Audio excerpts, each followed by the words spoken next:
घरामध्ये आपल्याला एवढी कामं असतात की अगदी आपल्याला वेळ पुरत नाही, दिवस कसा जातो ते कळतही नाही। पण हीच कामं जर लवकर करायची असतील तर आपल्याकडे टिप्स अँड ट्रिक्स असल्याच पाहिजेत। तसाच मी व्हिडिओ घेऊन आलेली आहे, नक्कीच व्हिडिओ शेवटपर्यंत पहा, आवडल्यास शेअर करा।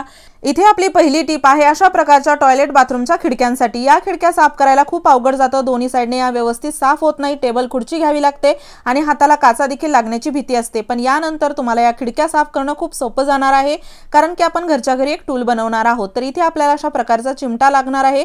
तुमच्याकडे जर असा चिमटा नसेल तर तुम्ही 2 कंगवे देखील घेऊ शकता।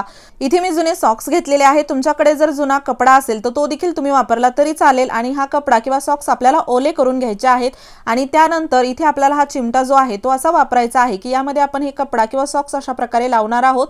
इथे जर तुम्हाला फक्त या खिडक्या साफ करायच्या नसतील, घरामध्ये तुम्ही कोणताही कानाकोपरा किंवा बारीक जागा या पद्धतीने साफ करू शकता। यावरती जर तुम्हाला याला बांधायचं असेल दोरीने किंवा रबरने देखील पॅक करू शकता, तसं हातामध्ये पकडलं तरी चालतं। आणि पाहू शकता एकाच वेळी आपल्याला 2 बाजू काचेच्या साफ करता येतात आणि हाताला काचा लागण्याची देखील भीती राहत नाही। आणि विशेष म्हणजे कमी वेळात आपलं हे काम होतं। तर हार्ड वर्क करण्याऐवजी टिप्स अँड ट्रिक्स वापरल्या की आपल्याला स्मार्ट वर्कमुळे भरपूर वेळ आणि मेहनत वाचवता येते। पाहू शकता खूप छान आपण याला असं दोन्ही बाजूंनी एकाच वेळी स्वच्छ करत आहोत। या प्रकारे अगदी आपण तासाभराचं काम काही मिनिटात पूर्ण करू शकतो। या अगोदर तुम्ही अशा प्रकारच्या खिडक्या कशा साफ करत होतात ते मला नक्की कमेंट बॉक्समध्ये सांगा। आणि पाहू शकता खूप छान आपण याला असं स्वच्छ केलेलं आहे। इथे आपण जुन्या सॉक्सचा रियूज देखील केला आणि आपलं काम देखील सोपं झालेलं आहे। हा चिमटा आता धुवून आपण परत वापरू शकतो किंवा एखादा खराब कंगवा किंवा खराब चिमटा जरी वापरला तरी चालेल। ट्रिक आवडली असेल तर जास्तीत जास्त शेअर करा। यानंतरची आपली टिप आहे टिश्यू पेपरसाठी। टिश्यू पेपरचा उपयोग आपण काही ना काही पुसण्यासाठी करत असतो, पण आज आपण टिश्यू पेपरचा थोडासा वेगळा उपयोग करणार आहोत, ज्यामुळे आपल्याला भरपूर मदत होईल। तर इथे पाहू शकता एक मी टिश्यू पेपर असा घेतलेला आहे। तुमच्याकडे जर टिश्यू पेपर नसेल तर तुम्ही एखादा नॉर्मल कोणताही पेपर वापरू शकता। त्यानंतर इथे आपल्याला घ्यायचा आहे परफ्यूम। कोणताही परफ्यूम तुमच्या आवडीचा तुम्ही घ्यायचा आहे आणि या कागदावरती किंवा टिश्यू पेपरवरती आपल्याला स्प्रे करायचा आहे। चांगला व्यवस्थित स्प्रे करून घ्या आणि त्यानंतर आपण हा जो टिश्यू पेपर आहे त्याला असं थोडं म्हणू शकता की स्प्रेने ओलं केलेलं आहे आणि याला आपण असं कट करून घेणार आहोत।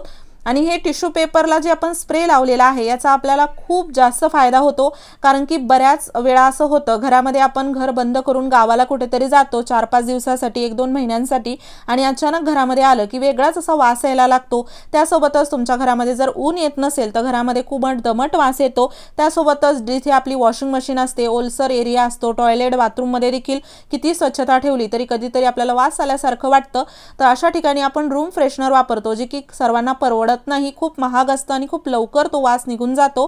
तर त्यासाठी आपण इथे टिश्यू पेपरचे गोळे वापरणार आहोत। टिश्यू पेपरला तुम्ही असाच कागद ठेवला तरी चालेल, पण कागद इकडे तिकडे हवेने उडू शकतो, त्यामुळे मी याला असं थोडंसं गोल फिरवून गोळे तयार केलेले आहेत। आता आपण याला घरामध्ये कुठेही ठेवू शकतो, जिथे ठेवाल तिथे तुम्हाला अगदी 15 दिवसासाठी का होईना खूप जास्त सुगंध येत राहील आणि अगदी जी दुर्गंधी आहे ती निघून जाते। आजकाल सर्वांच्याच घरामध्ये कॉकरोचची संख्या दिवसेंदिवस वाढत आहे। किती जरी स्वच्छता ठेवली तरी हा प्रॉब्लेम येतो, कारण की काय होतं घर आपण स्वच्छ ठेवतो पण जे सिंक असतं त्यामध्ये आपण काही भांडे ठेवतो, खरकटं ठेवतो। त्यासोबतच रात्रीच्या वेळी या ठिकाणाहून पाईपमधून आपल्या घरामध्ये कॉकरोच येतात आणि दिवसेंदिवस त्याची संख्या वाढते।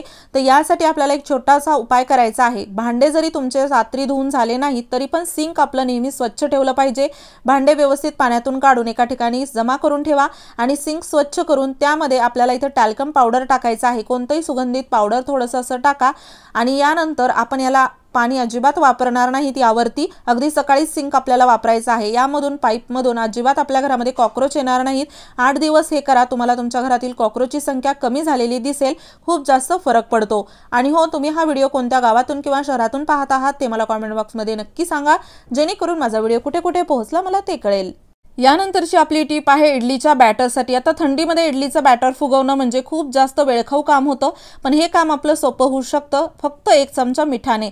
इडलीचं बॅटर भिजवलं, मिक्सरमधून काढलं की त्याला आपण असं झाकून ठेवतो। तर त्यामध्ये आपल्याला मीठ टाकायचं आहे, चवीप्रमाणे टाका किंवा तात्पुरतं एखादा चमचा तुमच्या बॅटरप्रमाणे टाकलं तरी चालेल आणि याला झाकून ठेवा।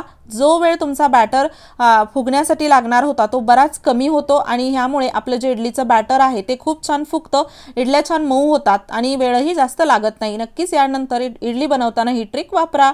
यानंतरची आपली टिप आहे अशा प्रकारच्या ब्लेंडरसाठी हे सर्वांच्याच घरी आजकाल दिसतं, पण खूप लवकर खराब होतं अशा भरपूर मला कमेंट्स येत होत्या की आमच्याकडे असणारे हे ब्लेंडर अगदी 15 दिवसातच खराब झालं। कारण की काय होतं, आपण किती याला व्यवस्थित वापरलं, जास्त करून या दोरीमध्ये प्रॉब्लेम येतो, दोरी व्यवस्थित चालत नाही, अडकते, त्यासोबतच टाईट होते आणि जास्त ओढलं तर दोरी तुटते आणि एकदा दोरी तुटली की आपल्याला याचा काहीच उपयोग करता येत नाही। त्यासाठी एक छोटंसं काम करा जेणेकरून तुमचं हे खराबच होणार नाही।